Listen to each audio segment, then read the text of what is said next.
అర్ధరాత్రి జంట హత్యలు పల్నాడు జిల్లాలో కలకలం రేపాయి. చనిపోయిన ఇద్దరు టీడీపీ కార్యకర్తలుగా తెలుస్తోంది. దుర్గి మండలం అడిగొప్పలకు చెందిన అన్నదమ్ములు హనుమంతు, శ్రీరామ్మూర్తులను గుర్తు తెలియని వ్యక్తులు వేట కొడవళ్లతో వెంటాడి చంపేశారు. తమ్ముడు హనుమంతును గ్రామంలోని బొడ్రై దగ్గర, అన్న శ్రీరామ్మూర్తిని నీలంపాటి అమ్మవారి గుడి వాటర్ ప్లాంట్ వద్ద దారుణంగా నరికేసి చంపారు. పక్కా పథకం ప్రకారం వీరిని చంపినట్టుగా తెలుస్తోంది. అన్నదమ్ముల హత్యకు కుటుంబ కలహాలతో పాటు వ్యక్తిగత విభేదాలు కారణమని పోలీసులు భావిస్తున్నారు. హత్యకు గురైన వారు, హత్య చేసిన వారు ఇద్దరూ ఒకే సామాజిక వర్గానికి చెందిన వారిగా ప్రాథమికంగా సమాచారం వస్తోంది. హత్య చేసింది ఎవరు అనే దానిపై దర్యాప్తు కూడా ప్రారంభించారు.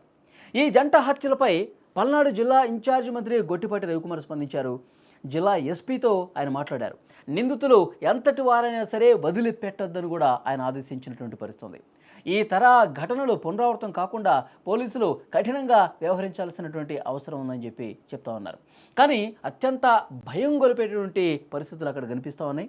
నిజంగా ఆ గ్రామంలో జరిగినటువంటి ఈ జంట హత్యలు నిజంగా గ్రామంలో ఉన్నటువంటి మిగతా వర్గాలను ఒక్కసారిగా ఉలికిపాటికి గురి చేసినటువంటి పరిస్థితి ఉంది.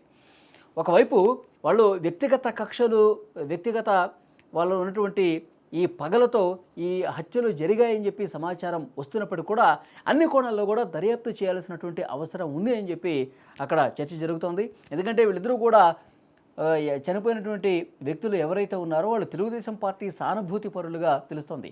అయితే అక్కడ ఉన్నటువంటి తెలుగుదేశం పార్టీ నాయకులు కావచ్చు, ఇతర కార్యకర్తలు కావచ్చు, వాళ్ళందరూ కూడా రాజకీయంగా ఇది తెలుగుదేశం పార్టీ కార్యకర్తల్ని చంపుతా ఉన్నారు అని చెప్పి కొంతమంది మాట్లాడుతున్నటువంటి పరిస్థితి కూడా ఉంది. సో పల్నాడులో నివురుగప్పిన నిప్పుల అక్కడ వ్యక్తిగత కక్షలతో, రాజకీయ కక్షలతో ఎప్పుడూ కొన్ని గ్రామాలు అట్టుడుగుతూ ఉన్నటువంటి పరిస్థితి ఉంది. సో ఈ హత్యలు కూడా రాజకీయంగా చూడాల్సినటువంటి అవసరం ఉందా? ఎందుకంటే జంట హత్యల కేసులోనే పిన్నెల్లి రామకృష్ణారెడ్డి వైసీపీ సీనియర్ నాయకులు, మాజీ ఎమ్మెల్యే అరెస్ట్ అయ్యి ఆయన జైలుకి వెళ్ళినటువంటి పరిస్థితి ఉంది.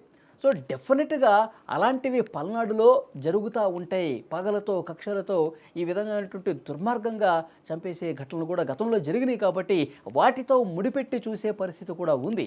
సో డెఫినెట్గా పల్నాడులో జరిగినటువంటి ఈ హత్యలు కూడా నిజంగా 100కి 100% వ్యక్తిగత కక్షలుగా చూడాల్సినటువంటి పరిస్థితి ఉందా, లేదు అంటే కనుక రాజకీయపరమైనటువంటి కారణాలతో కూడా ఏమైనా జరిగాయా అన్నది సో అన్ని కోణాల్లో కూడా దర్యాప్తు చేస్తున్నారు.